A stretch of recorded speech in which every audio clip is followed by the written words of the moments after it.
There we go. Okay, we're live. Testing, testing. Today on Quality Time with Family Ties, we learn Karen 2, Alex 0, audience negative infinity. And in 3, 2, 1. Hey everybody, welcome to Quality Time with Family Ties. I am one of your hosts, Scott Jones. Joining me as always, Mr. Paul Packler. Paul, how are you? I'm looking at myself. I'm wearing a communist hat. I'm wearing working man's shirt. And I got this beard. I am pretty much the coolest. But I'm not as cool as our friend Corey Pepper. Corey, if you're watching this live, Corey, please tell the audience what you are wearing. I'm wearing a fez and boxer shorts, so that's pretty much my day. A fez, boxer shorts, and that's it. That's pretty much it. So our goal for this episode is to say something that will get you up out of your seat so we can see the boxer shorts. We can see the boxer shorts. And I'm just wearing my traditional Newsies cap. This would be like a perfect setup of like three guys walking to a bar. Oh, come on, Mike. You get me the latest edition of today's paper, okay? You got it, Soy. I'll go get it for you right now. Thanks. Extra. Scott, it's been a while since you've worn your newsboy cap. It's been a little while. It goes through cycle. Like if I get a haircut, I want to get the most out of my haircut, so I don't wear my hat. And it's either my hair gets too long and I wear my hat, or I'm just lazy in the morning and just want to put my hat on. It's ironic you bring that up because that is the B plot of this episode today. It is. It is appropriate we're all wearing hats, yeah. Oh, and what a B plot it is. I was going to say you're being very generous referring to it as the B plot. Is there anything we can call it besides a plot? Because there's no plot to it. It's a B premise. It's just a B, yes, it's a B premise. Yeah. Well, gang, if you're playing along at home, we are on Season 3, Episode 13, entitled Karen 2, Alex 0, and you'll find out exactly why Paul had his little intro with the title. But you won't find out what that title means. It's such bullshit. This whole episode is a pile of dog shit. Paul, please tell the audience what you texted to us, both of us, last night, in the middle of the night. Yeah, I feel like it was probably about 1:45 a.m. Eastern Standard Time. I had just finished the episode, and I tweeted to both of you, fuck this episode. Mm-hmm. That's correct. Yep. Now, had you watched the episode by the time I texted that? Had you already seen it? No. I was going to watch it. I just watched it this morning. So I hadn't watched it, and you made me so excited to watch it. And you were right. It's bad for a lot of reasons. It's totally sexist, but also nothing adds up together. Like there's all over the. It makes no sense. But let's jump into it. All right, so we're in the kitchen. Karen is still there. She has been working as their housekeeper. She has cooked the Mallory, Jennifer, and Stephen breakfast eggs, and she lays them out in front of them, all different types of eggs Benedict, a boiled egg, but they're all cooked the same way. And she just says to Stephen, I just thought it'd be fancier if I called them that. That's the only way she knows how to cook eggs. Yeah, she says all these different things, but they're all scrambled, and this, to me, is almost if David Lynch had written this episode. This is the themes that we're going to be talking about this episode, of saying you're going to get one sort of a thing, but really you're getting another.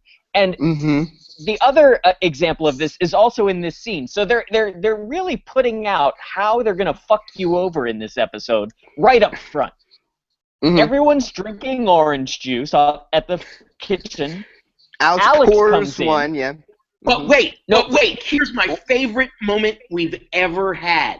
So they're drinking orange juice at the table. Alex reaches into the refrigerator and he pulls out a pitcher of orange juice that's right next to a jug filled with more orange juice. They only had orange juice on this set. This is what I'm saying. It's the weirdest thing ever. Or is it Tang? And it looks like Tang, by the way, when that jug falls. You got to admit it looks like Sunny Delight or Tang. No, it looks like they had Tang in the jug, and in the decanter they had orange juice. Yeah, you might be right on that.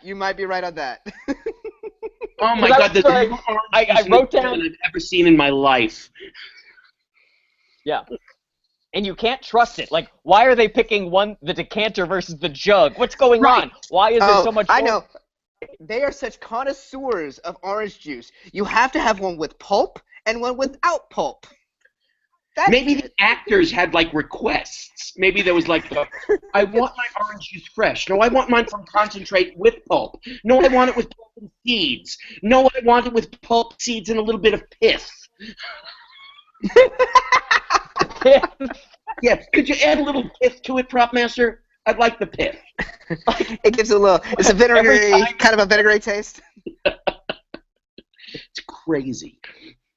So this is what I'm saying. This whole episode, they keep like turning the tables on you, and there are little weird things happening that it looks like one thing, it's totally something else, and there's something devious under this whole episode. Well, did you guys notice that while Michael J. Fox is reaching into the refrigerator, they keep cutting back to the table, and for some reason, Mallory is shaking salt and pepper willy-nilly over the eggs. I mean, you keep coming back to her. You cut back to her 3 times, and she's going like this. Interesting. I didn't notice that. What are you dumping so much salt? I understand that Karen's not a good cook. I understand that the food is bad. But adding copious amounts of salt and pepper just makes it salty and spicy. It doesn't make it taste better. I really think that this is all symbolic. I think that I feel like we should go back, instead of continuing on next week to a new episode, we should rewatch this episode. No! And pick apart just watch this first scene, and I feel like this first scene has a lot of answers in it. You are giving the writers way too much credit. Yeah. Well, we find out in this scene, Alex is going to a big fraternity dance. He has been invited as a freshman as a possible pledge for this fraternity, and he has to have a hot date. And of course, who is he going to ask?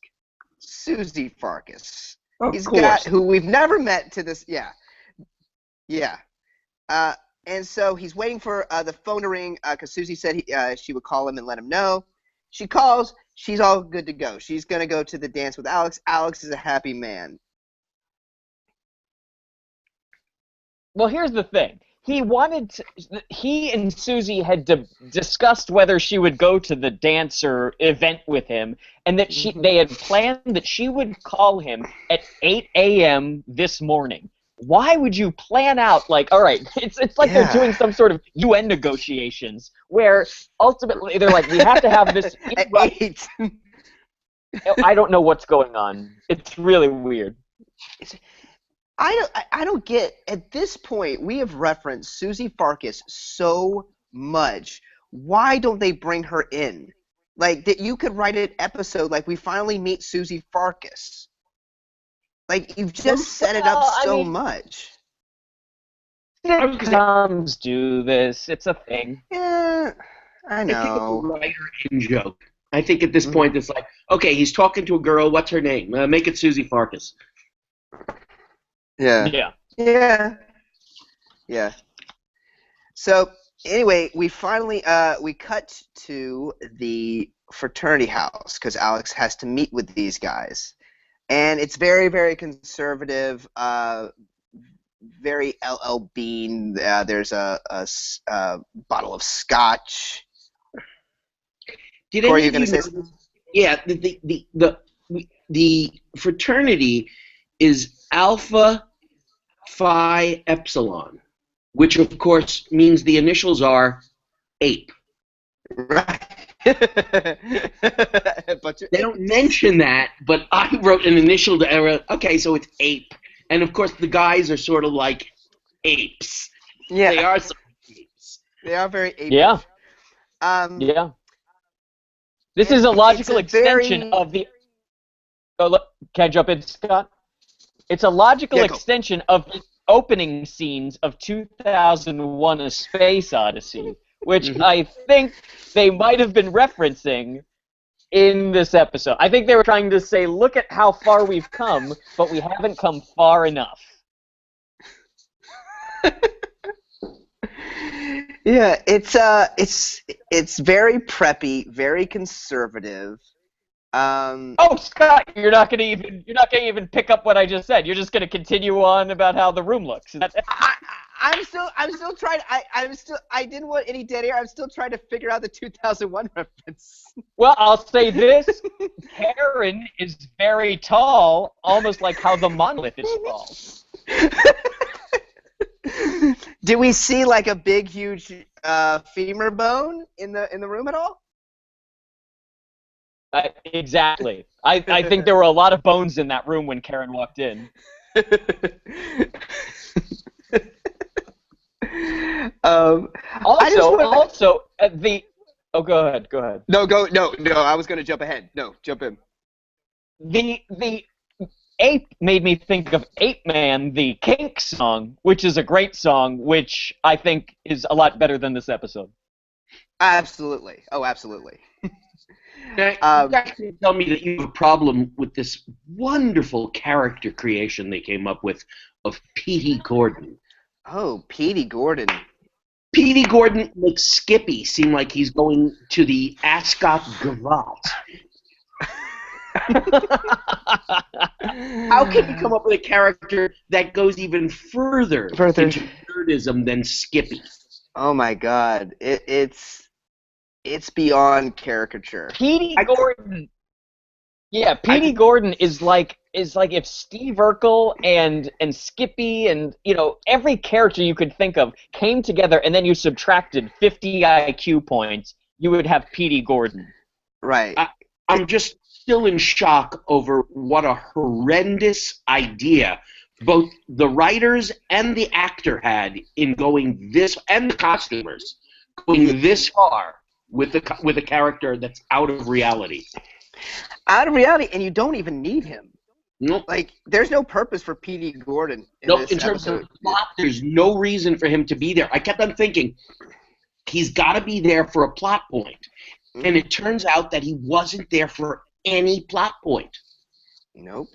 I thought they were going to be able to take like a certain amount of legacies, and he had to be the one, and they were going to have to trade Alex for Petey, and I thought that was going to go on. But Petey was just there for dressing. He was just there for set dressing. Yeah, and for really bad jokes. Like, really pointless jokes. Yeah, because not only is he a nerd, he's, like, completely vapid and dumb. And he just pretty much keeps, keeps repeating is, they have to take me. They have to take me. I'm a legacy. Yeah. It's almost a comment on the idea of legacy and oligarchy. I feel like perhaps Petey Gordon is the product of incest for generations of incest. Hey, Scott, in the office pool, what time did you have down that Paul would throw in the word oligarchy? I had 15 minutes, so really? I think you went for it. I think I'm a little bit closer. I think we're only about 12 minutes in, and I think I beat you this time. Sorry. I owe you a coffee. It's our new favorite game. When does Paul Actually, we have a whole list of words that we expect Paul to throw in at some point.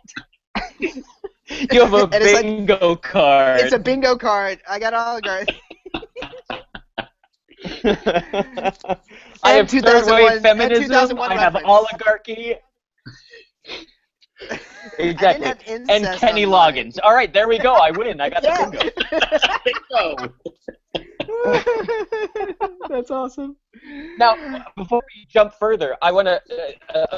The actor playing Petey Gordon is Barry Sobel, the stand-up comic. Oh, really? He had like kind of a hot run in the 80s. I don't know why. And as a kid, I always thought he was in the Beastie Boys. I thought he was Ad Rock in the Beastie Boys. Interesting. I can kind of see that a little bit. Yeah. Yeah. But he wasn't because Barry Sobel sucks. So Yeah, he's not there's nearly as cool that. as Ad Rock. Not nearly as cool as Ad Rock. Yeah. I want to get to Craig and Dawn, who are the presidents of this fraternity. Craig and Dawn are your typical, like, if you watched any 80s teen movie, they are your typical preppy bully type characters. Yeah? And, of course, how do we show that they're your typical preppy, bully-like characters except to dress them in Argyle? Of course. If you wear That's the Argyle, you're creepy. Mm-hmm. What's even creepier, and this is what I wanted to get to, is when Craig sits down, how Dawn, like, poses right next to him. Like, it's this weird pose. Like, What's he doing? I forget what the pose was. Craig is sitting in the chair, and Dawn leans over and is kind of like, it's almost like he wants to wrap his arm around Craig, but leaning in like you're posing for like a photo shoot. Like if anyone sat like that or posed like that while I'm in a meeting, I'm going to be creeped out. Go back and watch it. It's creepy. And also, I kind of think guys, once again, this is point 2. I think we really should skip going to the next episode and rewatch this episode next week. I also kind of think Craig and Dawn are lovers. I think that there might be there might be talking about in the oligarchy that weird sexual improprieties happen. Oh my God, impropriety! There's a fear. Exactly. There's yeah, that weird rich people are all gay. That might be another thing that they're trying to tell us. Because when we finally get to the dance scene, they don't have dates. No. They don't, but they were insisting that. Well, this is the whole thing. The insistence that he have a date, and the insistence that the date be attractive, made both these dudes and the dean all really creepy. Really? Yes. They didn't care anything about Alex. The first thing they wanted to know is, I hope he has a pretty date. And how pretty is she? Is she really pretty? Gentlemen, relax. She's not walking to the room and having a blow bang with you guys. Control yourself. Yeah. Second, why do you... Corey just said blow bang. Bingo. That's Corey's card. Blow bang. I have the Corey Pepper bingo card. It's strange when you compare my keywords to Paul's keywords. There's a difference there. It's a big difference. It's more. Corey's card is more kill me, shoot me, pussy, blow bang. Right. and Kenny Loggins. That's Kenny Loggins. Yeah. We love it. Yeah. You gotta have Kenny Loggins.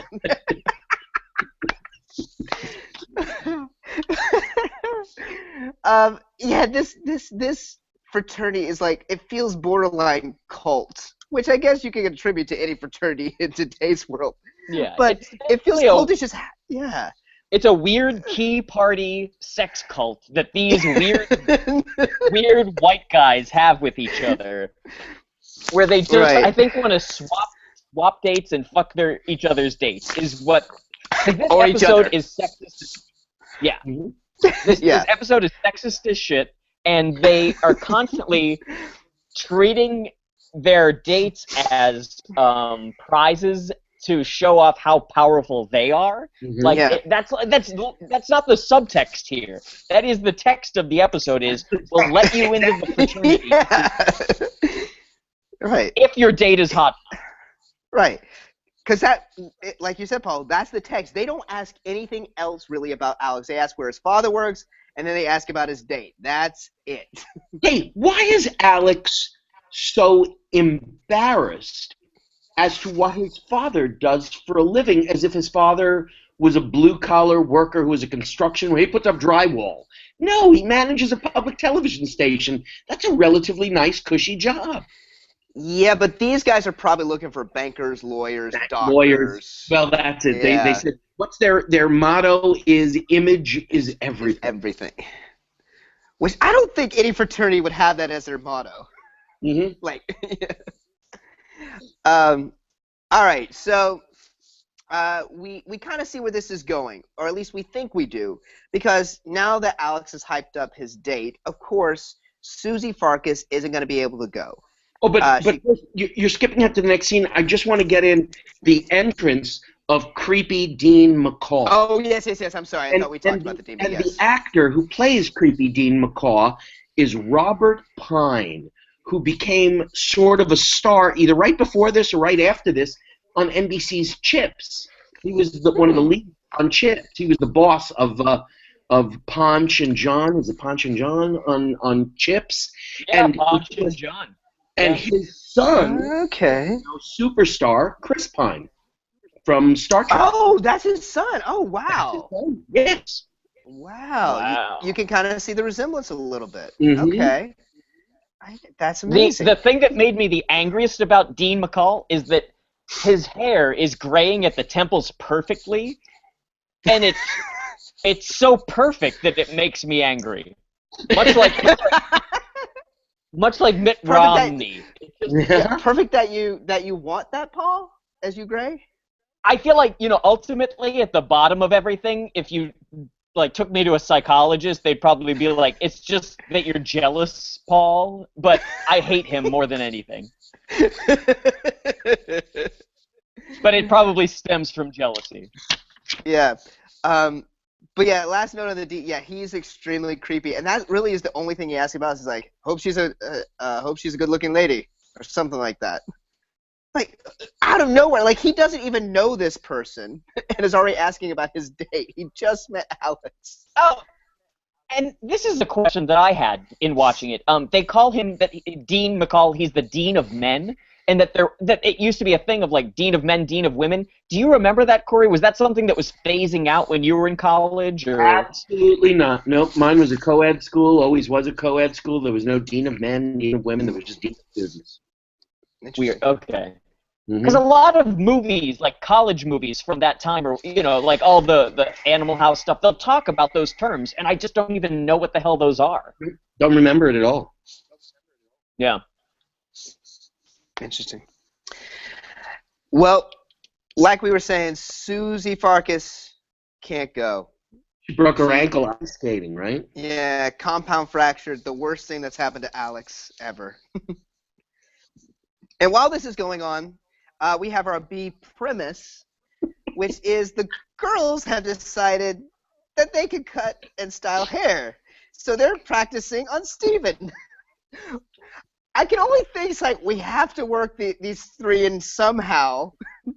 We need to give them something to do. Let's have them cut hair. This is the part of the episode where my soul just begins to die. From the last 24-minute episode, we learned that Karen is terrible at everything. Mm-hmm. And now they start by saying Karen taught us to cut hair. And since at the beginning of the episode she's serving eggs that are no better than the eggs she was serving in the first episode, ago, we know that Karen has not improved her skills in housemaking in any way, shape, or form. Why in God's name would you let Mallory and Jennifer cut your hair while you're reading a Cosmopolitan magazine, Stephen? Yeah. And yeah, it doesn't. Why would Karen, who knows that she doesn't know how to do anything, be like, I'll teach you how to do this? Cut hair. It makes no sense. It's a land filled with idiots right now. That's what they do. Like, everyone's a moron. We have no memory, and we're all morons. It's just these B premises are just such randomness. Like last week or the week before, we had the mouse trap for just no reason. It's like we're just throwing shit in there so there's other stuff happening while our main story's going on. So, of course, the girls mess it up, and Steven chases them into the living room. And Karen comes in, and Alex comes up with the idea that he should bring Karen to the dance because that would be even more impressive than having Susie Farkas. And Karen really is very insistent. She does not want to do it, even yelling at Alex at the very end. I don't want to go. Cut that down fast, doesn't she? Yeah, you're like, there's a lot more. There's some baggage there. There's something more to this. And this is where the whole entire plot changes. It stops being about Alex's story, and now it's about Karen's. And we only have so much time left in this episode. That's true. Although it seems like we have an eternity left in the episode by watching it. Oh, and we do. And that's the thing. That's what made me mad. It was like, it's kind of like now you're rebooting the episode and making it about something else. And we don't have, and actually, your something else is a little bit more interesting than what you had going on, but we don't have time to deal with it now. We have to rush through it. Yeah, you've nailed it. And so, two things about this back and forth between Alex and Karen is, first of all, so she's been there for, let's say, 6 weeks, and he has been sexually harassing her the entire time. Yes, 6 weeks. Although I did like Steven's line in the first scene. Oh, Alex, you're attacking Karen mid-drool. I thought was a very funny line. That's a good line. Right. That's a good line. Mid-drool many a time. Right. And so the thing that's weird is, one, he's like, Karen, you're so hot that I could totally commercialize your attractiveness and benefit from it. And, like, he openly says to her, I want to commoditize your physical appearance. Yeah, can I capitalize on that in some way, Karen? Thank you. Come with me. Even though you're going to be miserable. You've got to come with me. Yeah. And then the third thing is that Karen is so adamant about not wanting to go, and to the point that we have to assume she knows that Dean McCall works at Leland, or what? Right. This is where, and I was like, okay, I guess this is going to be revealed of why, because it's such a big point that happens. But yeah, it's just messed up, and we'll get to it when we get to the dance. But yeah, so Karen doesn't want. Let's take a break because this is where the commercial happens. And because it doesn't make any sense, and it makes less sense when we come back. So something to look forward to, audience. Listeners, catch up on your bingo cards. We'll be right back. And we're back. Bingo. So my question is, we're at the dance now, right? Or we're at the party, the key party thing? Not yet. We're in the living room, and Alex does not have a date. Oh, Karen hasn't Christ. All right, yeah. I know. This episode's interminable. And this is actually a pointless scene, because basically it's just reiterating the fact Alex doesn't have a date. And he's calling his grandma and aunt and everything. Like, that would be even worse, going to this fraternity party with your grandma. I mean, who knows if Dean McCall and the two guys want to have sex with old women? Who knows? Right. Probably. Yeah, it's messed up. Okay, let's just skip this scene and go, because that's pretty much it. Let's get to the dance. Yeah? He's at the party. Everything is awkward. They're like, Alex, where's your hot date? Because they're all like, they all have their boners pitching out through their khaki pleated slacks. khakis. Yeah. Mm-hmm. Exactly. And so Alex is trying to like bullshit his way through, and then we see Karen upstage coming through the door. Now my question is, if she was so adamant about not wanting to go to the point that we had to assume she knew Dean McCall worked there, why did she come? Exactly. Right. Exactly. And she says, I knew that this was important to you. Well, if you knew that it was important to him before he asked you to go. So now everybody seems like an incompetent fool. They all seem like idiots. Mhm. He knew, then why didn't you say yes, or at the very least explain to him why you were saying no so that he would understand? Instead, you say no, you get really sharp, you walk out on him, and then you Mhm. show up after he's explained to everybody that my date is what is she late? She's on a plane. She's something. Right. Right. Yeah, and even then, even back in the scene that we skipped really quickly, it's even a bigger deal, even more mysterious, because she said, I can't go, and I would tell you the reason, but it's very personal, and I don't want to Right. tell you. I can't tell you why.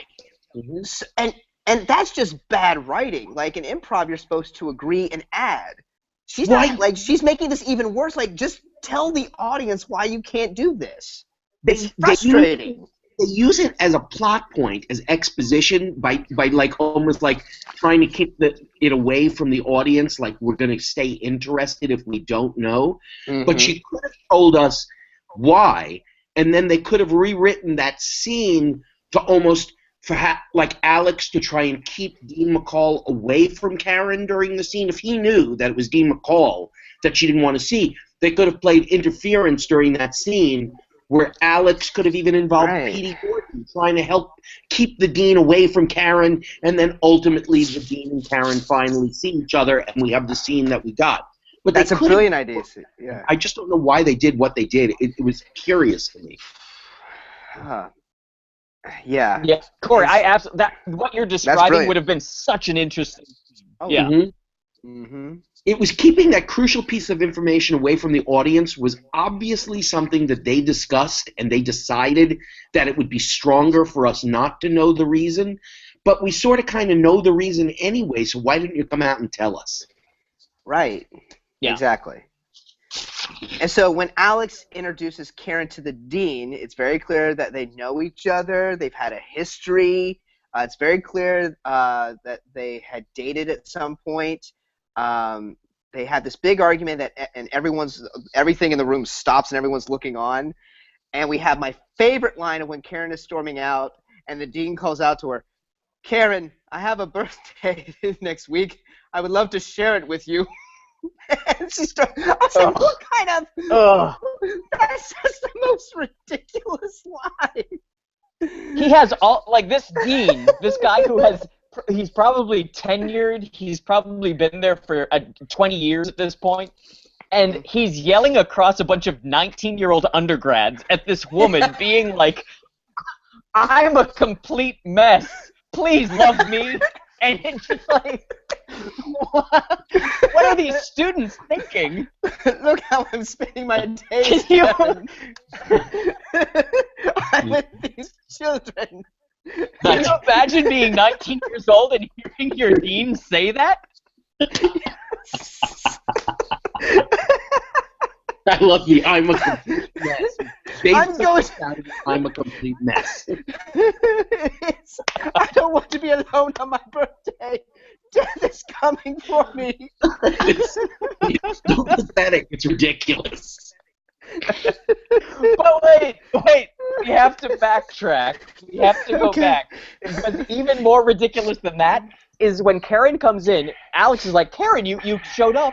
And she kisses him like I'm like, my God, it was like the end of a romantic comedy. She was like eating his face. Cantaloupe is what it looked like. It looked like she was eating a cantaloupe to me. And it's funny because she.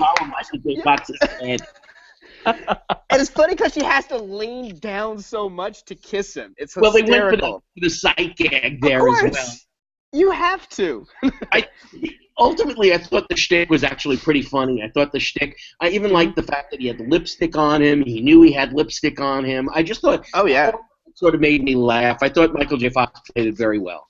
He did great. Yeah. But it's just so weird that in the reality that Karen would do that. It's like, if you were dating, you could just be like, "Hey, this is my date," but she's decided, here's the time I'm going to give Alex the thrill of his life. Absolutely. I'm going to, like, put my tongue down his throat, and here we go. Exactly. Yep. But so we have the Karen storming out, and we're back at the house, and Karen has this heart-to-heart with Steven about why she decided to be a housekeeper. And actually, the joke started to be funny. Like he kept asking, okay, so why did you start to become a housekeeper? And she's like, no, there's more. And it Right. started to be funny. They kind of ran it into the ground. They ran into Gina the ground. Davis I is still so enjoyed. adorable. I like the way Michael Gross played it quite well because he had a different reaction to each no. Yes. Sometimes he was frustrated. Sometimes he was expecting it. Sometimes he was surprised by it. It's just he varied it as an actor. I thought he did a really good job handling a joke that you're beating into the ground. Absolutely. Yeah. And this is what frustrated me too. Karen has come to realize that she's always relied on a man or her family. She's never taken care of herself. And now she's kind of doing the same thing with the Keaton family, so she has to quit. So 2 weeks in a row, we've had an episode focusing now on Karen quitting, who is a new character. Luckily, Gina Davis is so adorable that we instantly like her from the first time we meet her. But again, it's like now we're going to go through all this, like quitting again. And it's a completely different reaction than last week where it was like, Karen, don't go, don't go. It's like, okay, now that you've come to terms with yourself, we understand and you need to go and be on your own. But come to terms with yourself? You ran out of a party after making out with an 18-year-old. How much self-actualization did she have in the 20-minute drive back from the school? Yep. Look what I've become. Yeah. But here's the other thing. So Karen as a character is ultimately like a character on Girls. She's a trust fund kid who bummed around a little bit, and then she fucked some older guy when she was like 22, and now this is where she is. Like, she ran out of money, now she's a barista. So, like, that's the plot of that's what Karen's backstory is. Right. For some reason, I thought her backstory was that she was involved in the mob. So last week when we were talking about it, I was like, I feel like she saw a crime happen or something. But that would have been awesome. Yeah. That would have been brilliant, Paul. Yeah, I thought she was like a mobster's mole or something, and that they had her, and that's why she never learned to do anything. Like, she was a, Adelaide or something. Yeah. And so after this, there's going to be no more Karen. Yeah, apparently we finished with her. Kind of sad. I liked Karen. It's such a waste. This episode doesn't need to exist.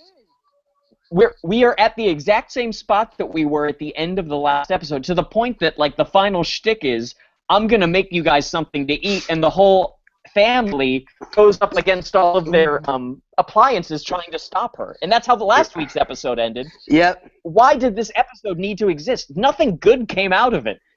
You're just repeating the same thing that you did last week with that shtick, and also with just the idea of she's incompetent, she needs to quit.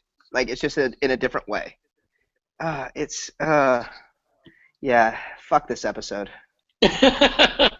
I'm sorry, it's so frustrating.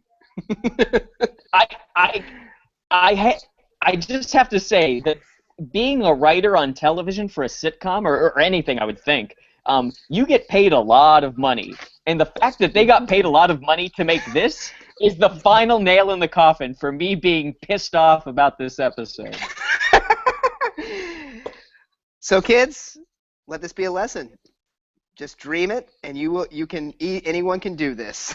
If people can get paid a ton of money for this, you can do anything. All right, guys. Are we done with this? We've beaten this one into the ground like the housekeeper joke. Thank God. All right. For questions and comments and to join in our bingo game, please write us at qualitytimewithfamilyties@gmail.com. And for updates, follow us on Twitter at QTWFT. We're also on Twitter, too. I'm at Follow Jones. I'm at Paul Packler. I'm at Core Pep. And be sure to like our Facebook page. We like to thank our host and producer, Barbara Dillon at Fanboy Comics. Fanboy Comics is an online conglomerate of geek media, providing its readers with daily insights and reviews into the geek pop culture spectrum.